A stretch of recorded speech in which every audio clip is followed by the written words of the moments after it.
vamos lá, porque eu tenho Vamos. mais uma pergunta que eu acredito que aqui é um pouco genérica, Hum, genérica no sentido de que eu, já vou dizer, eu sou coach. E a hum, preocupação que eu tenho, professor, também como coach, é o futuro do coach. certo. Vamos falar em Brasil. Ou seja, Hum, o novo posicionamento do coach.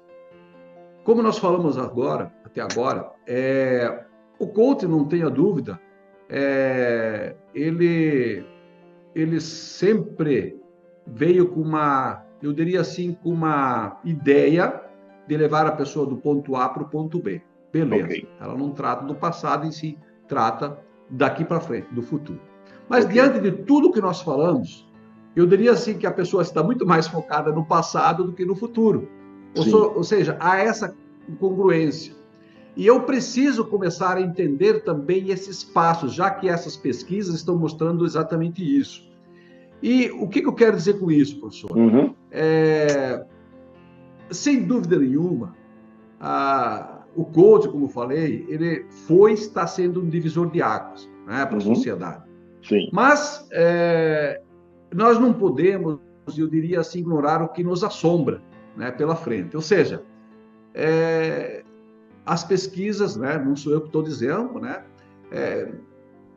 têm se preocupado com o risco em cima dos profissionais pouco capacitados, essa que é a verdade, né? De continuar, digamos assim, eu diria, de uma forma não tão comprometida quanto aos princípios do coaching, né? Confundindo aí os serviços de metodologia e não entregando, às vezes, resultados. O Life Coaching, inclusive, é um dos mais atacados, inclusive o Conselho Federal de Psicologia faz Uhum, algumas advertências. Então, eu pergunto para o professor, hum, o senhor, eu diria assim, como é que eu vou perguntar? O senhor, o que o senhor tem a dizer hum. sobre os coaches, né, já que o professor, se não me engano, também é coach, né? Que recado o senhor gostaria de deixar dentro dessa nova percepção, desse nosso bate-papo hoje para os coaches? Ou seja, como a análise emocional, já que ela é um pano de fundo, digamos assim, para que o coach também possa depois trazer à tona, ou seja, ter uma melhor visão do trabalho que ele vai, poder entender melhor as emoções, porque aquilo que o Coutinho está trazendo nada mais, nada menos são as emoções. Se eu não Sim, entender de sim. emoções, é difícil Pois eu é. dar uma continuidade. Então, professor, Uhum. a partir de agora, como é que eu posso ajudar nas sessões de coach? Que tipo de ferramentas seriam, além do coach, serem benéficas para o coach? Ou seja, o coach, partindo do princípio que ele trabalha pensando no futuro, não seria interessante ele ter também essa base, já que as emoções são do passado? Bom, Não há uma incongruência, não há necessidade de eu também tomar posse disso para que eu tenha, pelo menos, um embasamento, ou seja, saber de onde vem isso, ou seja, usar esse marcador, usar essa trilha neural.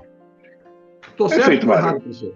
Eu fico feliz demais de escutar isso de você, que também é um coach. Fico muito feliz. Repito o que eu falei em outros momentos aqui da nossa conversa, né? De A que, gente fica meio é, paredado, né, professor? então, repetindo o que eu falei em outros momentos da conversa, de que a análise emocional não pode ser vista como uma concorrente, mas como uma aliada. Então, para o coach é a mesma coisa. Então, o coach é uma metodologia extraordinária. Porém, há um grande equívoco, tá? E se me permite ser bem direto com nós, que eu também tenho formação em coach. Onde é Perfeito. que está o problema? Eu vou falar do Brasil, deixa o mundo lá fora. Em outros países funciona muito bem, né? Eu já vou dizer por quê. Mas aqui há um problema muito sério. Coach é uma metodologia para ajudar adultos.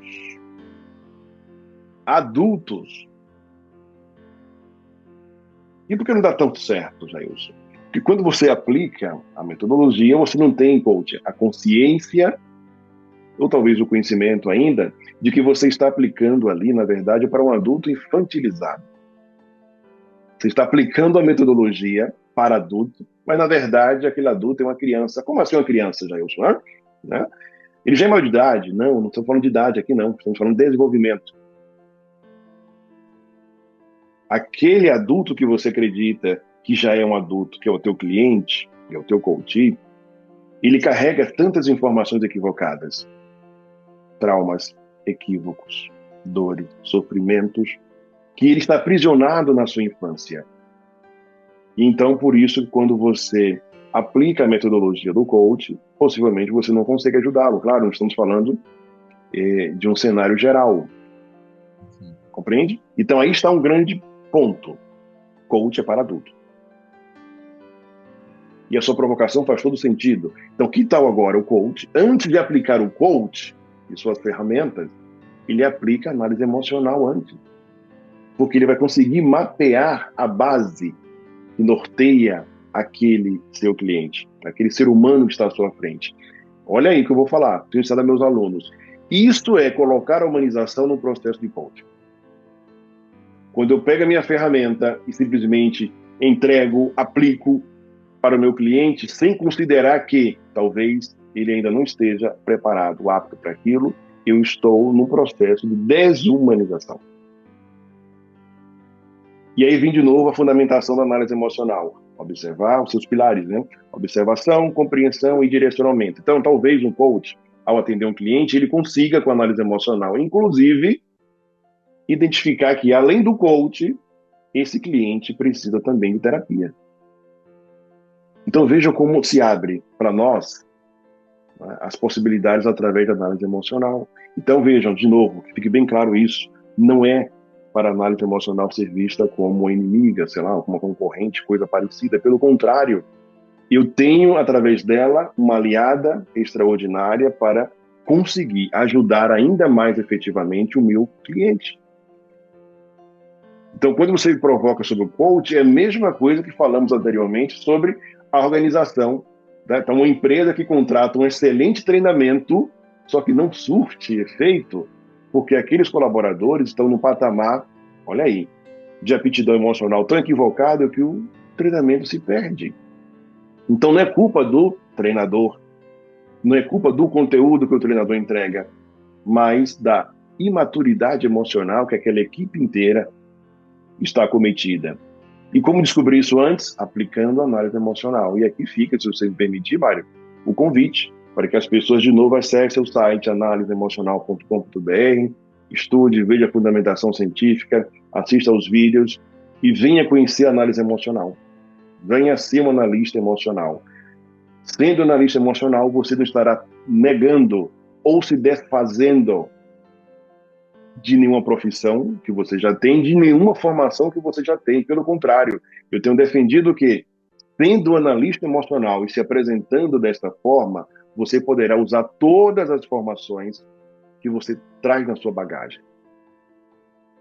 E, através da análise, você poderá abrir portas extraordinárias para a atuação nas empresas, Professor, ou há atuação em algum consultório. curso pela frente, já com data prevista, para a gente deixar aqui para o nosso público local, para quem Sim, tem o que é que eu interesse, por sugiro? exemplo? O que é que eu sugiro? Né? Porque eu creio que você vai querer postar essa nossa conversa, então ela será atemporal. Então, para não dar Certo. data, qual a orientação mais correta? Acessa o site da análise emocional e lá tem um calendário das formações ao longo do ano. Estamos focando, por enquanto, em São Paulo, as turmas estão sendo lá, mas eu já adianto que a formação em análise emocional ela é híbrida. Ela tem uma carga horária densa, online, então você pode fazer em qualquer lugar do mundo, e ela tem um módulo presencial de 3 dias inteiros em São Paulo.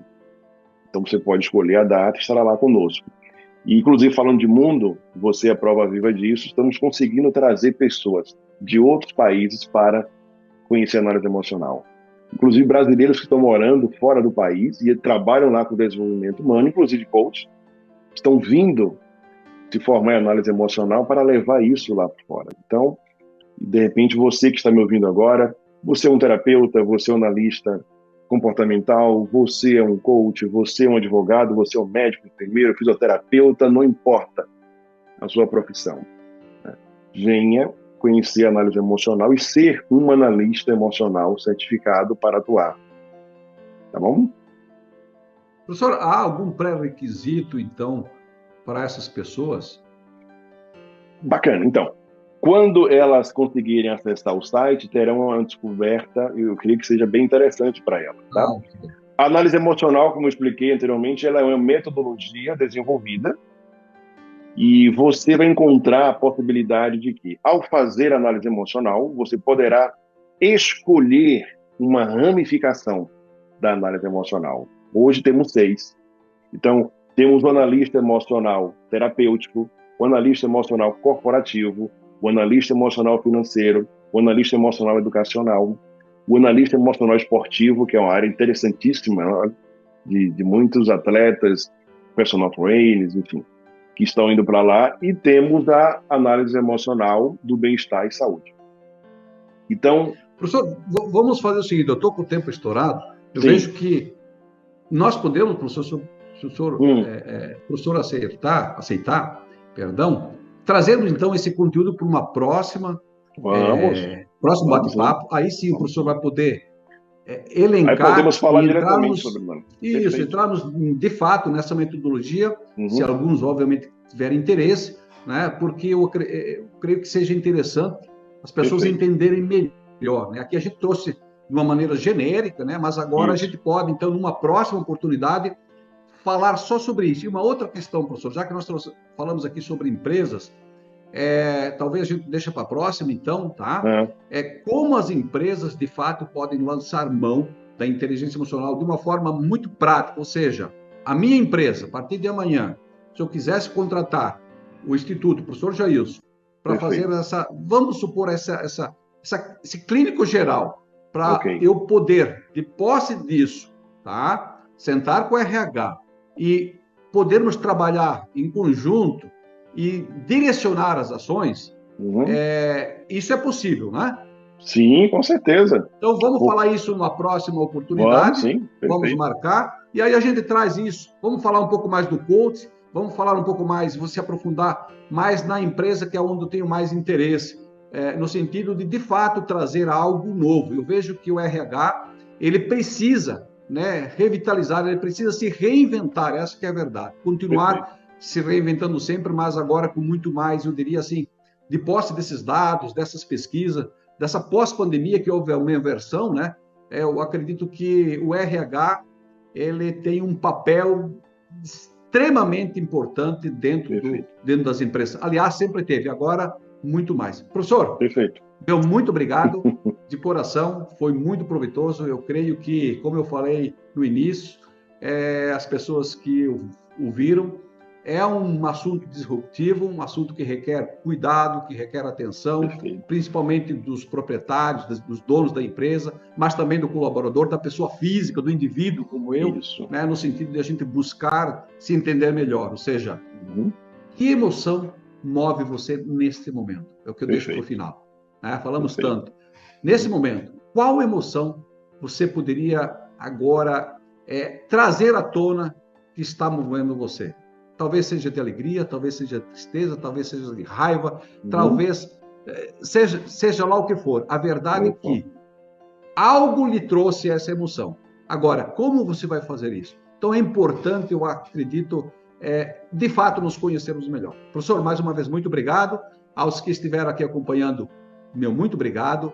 Se quiserem deixar comentários no sentido de trazer novos assuntos para que a gente possa também discutir com o professor, fique à vontade. Muito obrigado a todos. Tenham um excelente dia. Maravilha. Tchau. Muito obrigado.